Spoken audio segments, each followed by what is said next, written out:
My parents and their friends have been besties since high school, and I am the only daughter between our families. It's their dream to connect our families, so they try to get me drunk and hook me up with one of their sons. Now they will never see me again.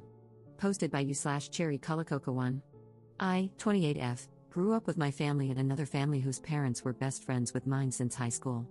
My parents had me and my two older brothers, 31M and 35M, while their friends had four boys, 27M, 29M, 30M, and 37M.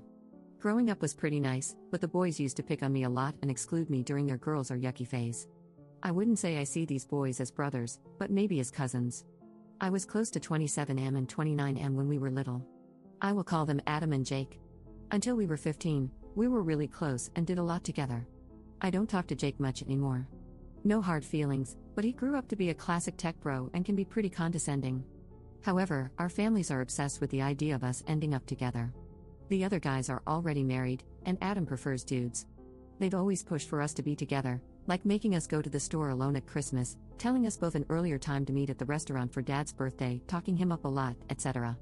Then both Jake and I met our significant others. I have been with my fiancé for 5 years, and Jake met his fiancée 3 years ago. Our families have been very disappointed and have not welcomed our partners warmly. One Christmas, I took Jake's fiancée, Tracy, aside and explained the weird family lore to her. Along with Jake, just as we did with my fiancé, we assured her that it was just a weird thing with our family and that Jake and I have not been close for ages and have never had more than a friendly relationship. Ironically, having to stand against our parents made us all a little closer. But now we come to the problem. Jake and Tracy are going to get married soon, and it has been chaos. Our parents have upped their antics by 2,000%. Family dinners are full of, we thought you two would get married. They brought out a picture I supposedly drew of me and Jake when we were little, depicting us getting married.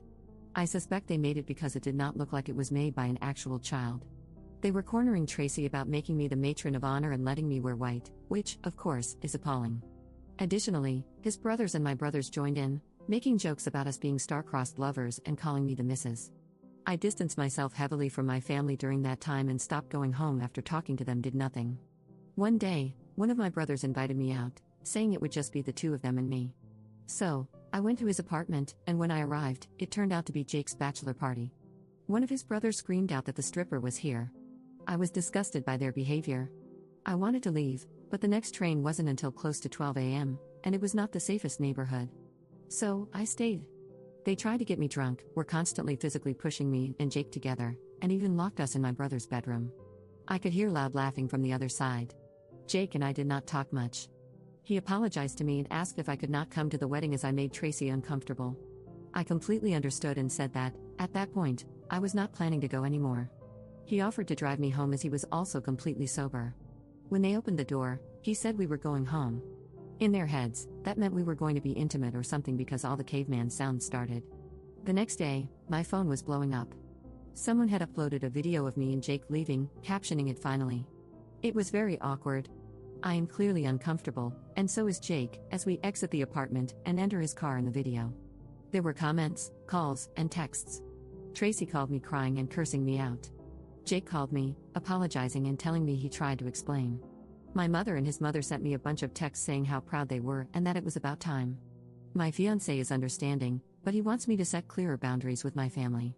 I drove past their house, and they were all there. They didn't even let me talk and were just love-bombing me. I started screaming and told them Jake and I have never and will never be together, and I will not be leaving my loving fiancé. I said that I would not be going to Jake's wedding, and if they kept up with this, I would cut every single one of them off because I am tired and just want to live my life, and not their incest fairy tale.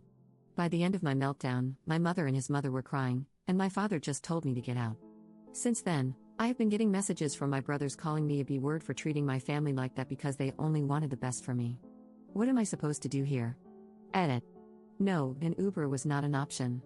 Taxis and Ubers are ungodly expensive here, and Uber would have cost me almost €80 because of the night fee, so I have to take the train. Also, no, I don't have a car. Tracy was away, and my fiancé had a night shift. Update 1. Jake and Tracy broke up, and my fiancé was cheating with Tracy the whole time. I'm kidding. First of all, thank you all for your insight, especially those of you who reached out in the comments and privately with similar stories. I honestly thought my family was the only demented one, but apparently, it's a trend, and a lot of German parents have done that. Now for the real update. My fiancé and I spoke and concluded that cutting out my family for now would be the best option.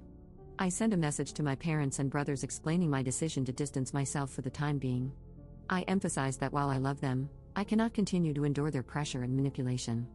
I told them their behavior had made me resent them and, to some extent, Jake. They ruined any friendly relationship we could have had and made me feel gross and exploited. I told them they were setting me up to be S8 if it had been anyone else but Jake. I also told them that their controlling behavior was the reason I never told them about anything in my life. I told them it hurts to be with them, and I am in a bad mood for days after meeting them. I never look forward to holidays with them and have caught myself wishing I would get into an accident or get sick before the holidays to have an excuse not to go. They cut themselves out of my life, and they will not be there when I get married, have kids, or achieve any other life milestones. After sending the message, I left the group, blocked them all, and felt a huge sense of relief. I cried with my fiancé for hours, and I didn't really know if the tears were from sadness, relief, or happiness. I was so conflicted that I just kind of fell asleep. Jake has also cut off his part of the family. According to Tracy, he went to their home, dumped a sack of their stuff on the table, told them to stay the hell away from him, and left. His mother tried reaching out to me, and my father tried reaching out to Jake. Our fiancés had been targeted by them too.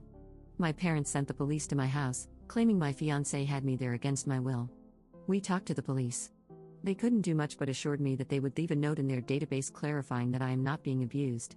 I also asked how to go about a no-contact order, and they pointed me to resources. They also said they would tell my parents to leave me alone and noted that should they make false reports, they would have to cover the cost of the drive out to me. As of Friday, we have different phone numbers. Tracy is coming over this afternoon, and I am taking her to my nail salon. Afterward, we are going to a game store because she really wants to play some escape games. Jake and I are still not close, and he is also not close to my fiancé. But he is happy that we have carved out a healthy space and that Tracy is so comfortable with me now in such a short span of time. They are re-evaluating their wedding plans, but I won't disclose more here. Also, to the people who made fun of me for saying that I couldn't drive anywhere without a car, I have a bike. Anyway, that was it. It was only a week, and I don't see this going much further. My parents are probably going to keep contacting me, but it's going to be all right. We are all right.